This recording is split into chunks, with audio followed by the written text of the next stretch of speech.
예수 안에서 우리는 서로의 지난날을 살펴보듬고 현재를 위해서 기도하며 복된 미래를 꿈꾸며 지지하는 공동체입니다. 한 주간도 평안하셨습니까? 재미솔솔 의미 팍팍 성경 공부 쉬운 4번째 시간.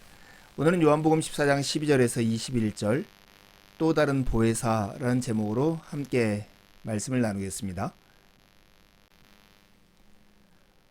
요한복음 14장에서 16장은 십자가의 길을 가시는 주님께서 남겨진 제자들에게 하신 긴 설교입니다. 그들을 격려하고 그들의 마음 가운데 평안을 주시고자 하시는 주님의 약속이고 말씀입니다. 어쩌면 예수님은 이 말씀을 통해서 제자들 안에 이런 고백의 변화가 있기를 원하셨을지 모르겠어요.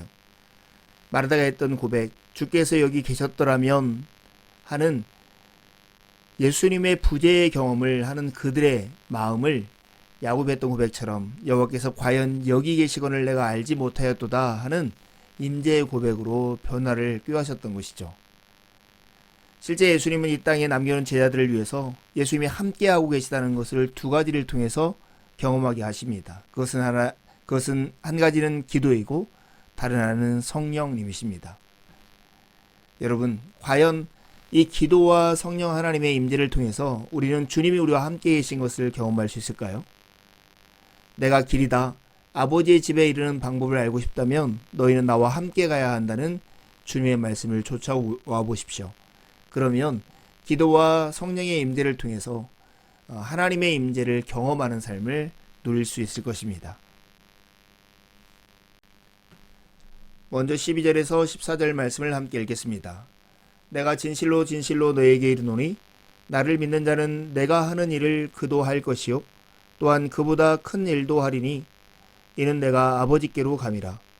너희가 내 이름으로 무엇을 구하든지 내가 행하리니 이는 아버지로 하여금 아들로 말미암아 영광을 받으시게 하려 함이라.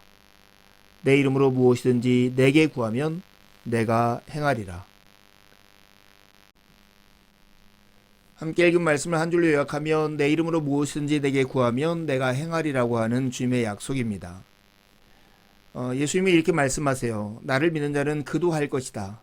내가 한 일도 하고 그보다 큰 일도 할 것이다 말씀하십니다. 뭘 근거로 이렇게 말씀하실까요? 예수님께서 아버지께로 돌아가시기 때문에 그렇다는 것입니다. 그래서 예수님의 이름으로 무엇을 구하든지 예수님께서 행하실 것이다 약속하는 것입니다. 왜 이를 이렇게 행하실까요? 그것은 아버지로 하여금 영광을 받으시게 하려는 것이 목적이었습니다. 나를 믿는 자는 내가 하는 일을 그도 할 것이고 그보다 더 큰 일을 할 것이다. 예수님께서 약속하십니다. 그리고 그 방법으로서 내 이름으로 무엇이든지 구하면 내가 그대로 행할 것이라고 말씀하시죠. 이 말씀을 그냥 생각 없이 듣다 보면 우리가 예수님의 이름을 가지고 무엇을 구하면 예수님 무엇이든지 들어주기 때문에 우리는 예수님보다 더 큰 능력을 행할 수 있나? 이렇게 오해할 수 있습니다. 그러나 그보다 큰 일이라고 하는 것의 의미는 능력에 관한 문제가 아닙니다. 누가 예수님보다 더 위대하고 큰 능력을 행할 수 있겠습니까? 그보다 더 큰 일이라고 하는 것은 내용에 관한 문제고 범위에 관한 문제입니다. 예수님이 이 땅에 오셔서 행하신 일, 우리도 그 일을 할 것이라고 말씀하셨는데 그 일이 무엇입니까? 예수님의 행적을 자세히 살펴보면 그 일은 하나님의 나라의 권능을 보여주는 일이었습니다. 하나님의 나라가 이 땅에 임하였다는 것을 나타내 보이심으로써 그 나라로 들어오도록 하는 일이 예수님의 일이었죠. 그 일은 죽음을 이긴 생명의 역사였고 미움을 이긴 사랑의 역사였습니다. 속박을 이긴 해방의 역사였고 우상을 버리고 참되고 살아계신 하나님을 믿게 하는 역사였습니다. 그런데 예수님이 이 땅에 육신을 입고 오셨을 때 이스라엘의 갈릴리 지방에서 사역했던 그 범위의 한계, 그 한계를 벗어나서 이제는 믿는 자들을 통해서 더 널리 더 깊이 그 일을 행하시겠다는 약속입니다. 양적으로 그렇습니다. 하나님 나라를 그냥 팔레스타인 지역이라고 하는 지금부터 2000년 시간이라고 하는 범주에 묶이는 게 아니라 시간과 공간을 더 넓게 하는 그 일을 믿는 자를 통해서 하나님께서 하시겠다는 것이고 이제는 성령을 보내셔서 그 일을 질적으로 더 승화시키겠다는 예수님의 약속이 담겨져 있습니다. 나를 믿는 자, 즉 예수님을 믿는 자들, 교회를 통해서 하나님 나라가 완성을 이룰 때까지 그 역사가 계속 일어날 것이다 하는 것이 주님의 약속의 말씀입니다. 우리는 주님의 약속에 기초하여서 기도의 톱니바퀴를 생각해 볼 수 있습니다. 누가 누구에게 어떻게 기도하라고 가르치시는가 하는 것입니다. 누가 기도할 수 있습니까? 바로 너희 예수님의 제자들이었습니다. 누구에게 기도하라고 말씀하십니까?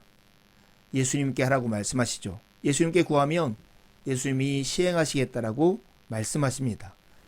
어떻게 기도하라고 말씀하십니까? 내 이름으로 기도하라고 말씀하십니다. 예수님의 이름으로 기도한다는 것은 예수님을 의지해 기도한다는 것이고, 예수님의 성품에 어울리게 기도한다는 것이고, 예수님의 권세를 믿고 기도하는 것을 뜻합니다. 좀 자세히 얘기하면 이렇습니다. 제 아무리 어리석고 이기적이며 해로울지라도 예수님의 이름으로 기도합니다 라는 말을 마치 주문처럼 붙이기만 하면 그 기도하는 것이 모두 다 이루어진다는 뜻이 아닙니다. 예수님의 이름으로 기도한다는 것은 예수님이 누구이신지 알기에 그분의 삶과 사랑과 목적의식에 일치하게 기도한다는 뜻입니다. 이때 우리의 간구는 예수님의 영광에 부합할 것이고, 또 그것을 통해서 아버지의 영광에 부합한 기도를 드릴 수 있는 것입니다.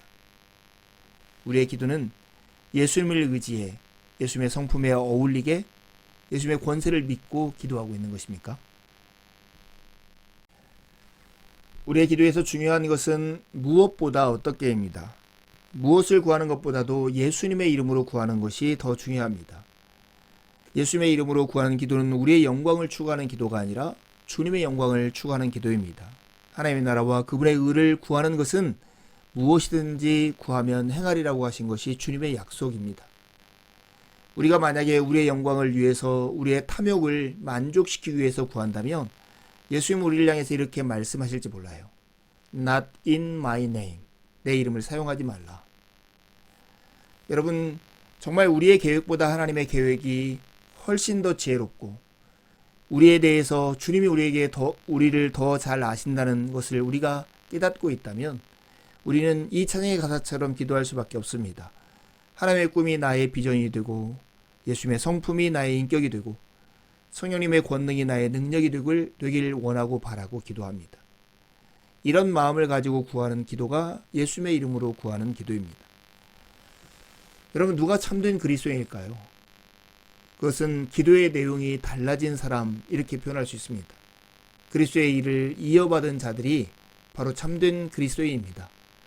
그리스도처럼 하나님의 아버지의 영광을 구하는 자들이고, 오직 나라와 권세와 영광이 아버지께 영원히 있다는 사실을 믿고 기도하는 자들, 그게 바로 참된 그리스도인입니다.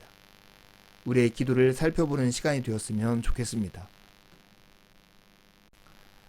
기도는 하나님의 임재를 경험할 수 있는 중요한 통로입니다. 이제 하나님의 임재를 경험할 수 있는 더 중요한 통로, 바로 성령님의 임재에 대해서 함께 살펴보겠습니다. 15절에서 21절에 있는 말씀을 함께 읽으시죠. 너희가 나를 사랑하면 나의 계명을 지키리라. 내가 아버지께 구하겠으니 그가 또 다른 보혜사를 너희에게 주사 영원토록 너희와 함께 있게 하리라. 그는 진리의 영이라.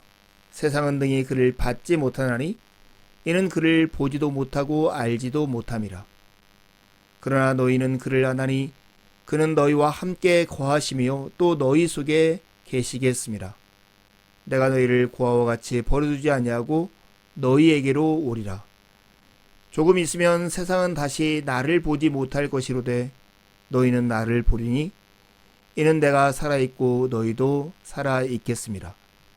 그 날에는 내가 아버지 안에 너희가 내 안에 내가 너희 안에 있는 것을 너희가 알리라.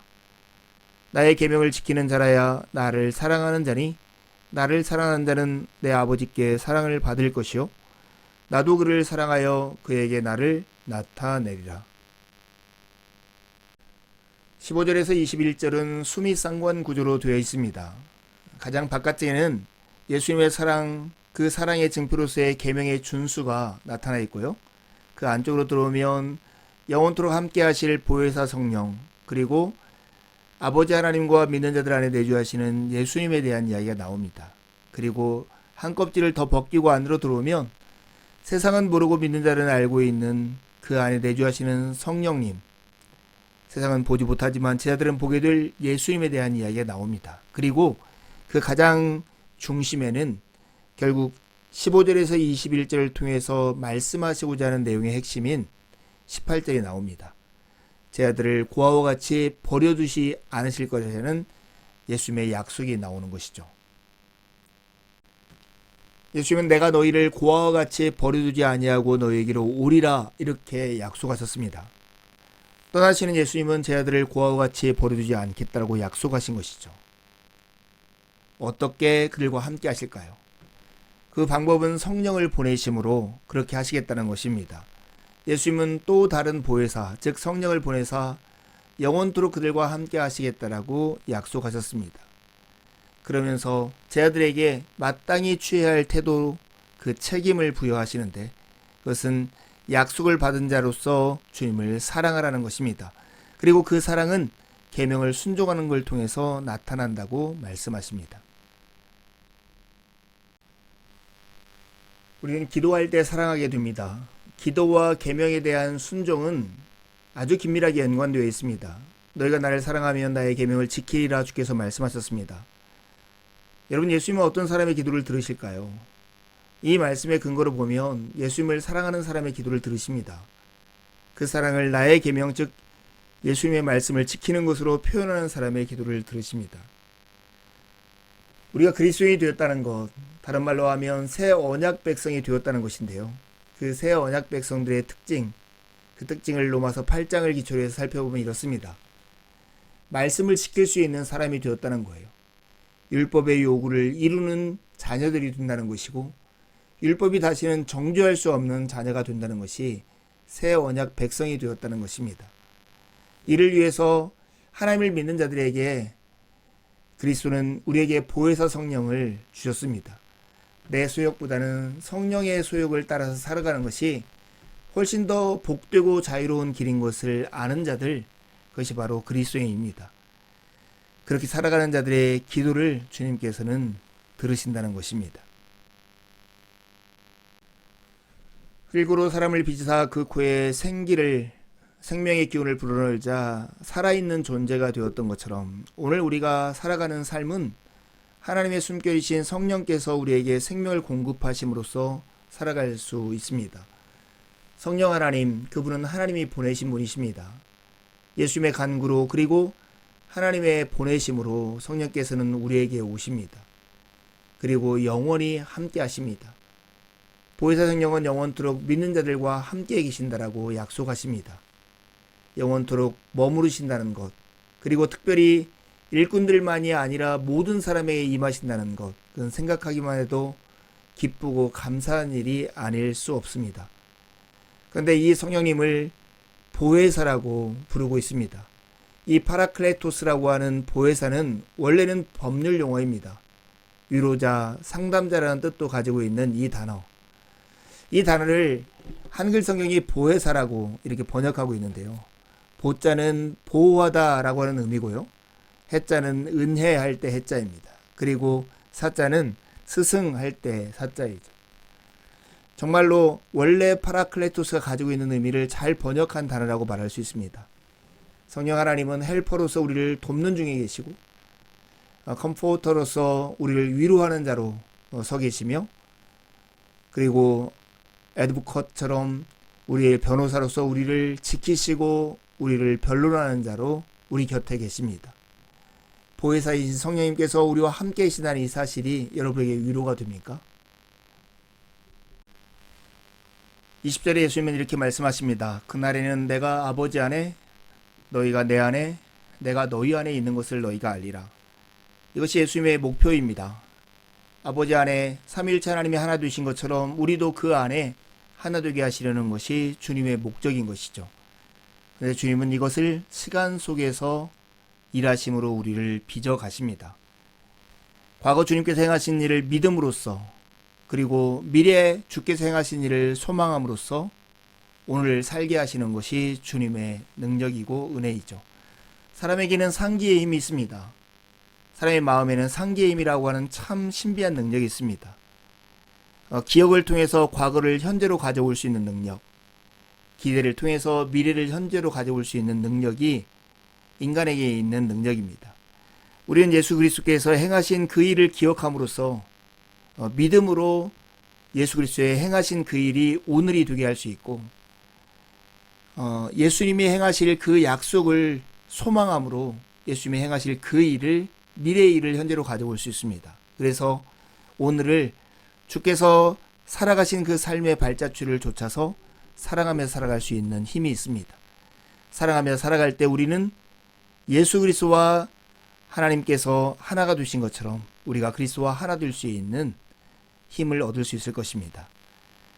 이것을 안다면, 시간 속에서 우리가 빚어져 가고 있다는 것을 안다면 우리는 삶의 중요한 두 가지 태도를 가져야 합니다.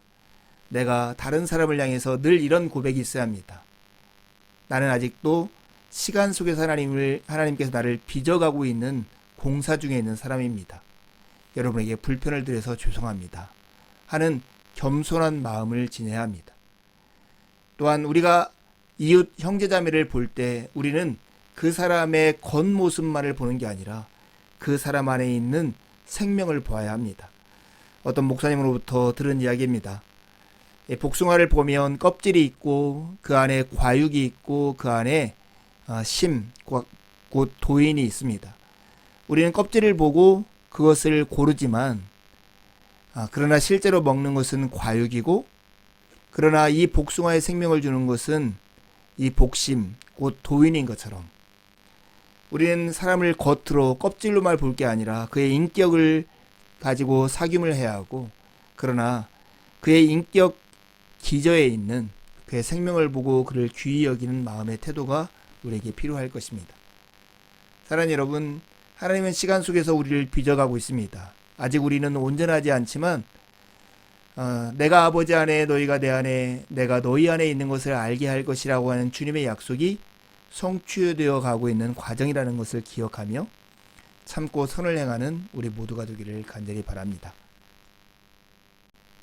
오늘도 말씀 안에서 교제할 수 있었던 것이 참 기쁘고 감사했습니다. 남은 한 주도 주님의 은혜를 의지해 살고 복된 주일에 함께 만나서 기쁨으로 우리 하나님을 예배하시죠. 감사합니다.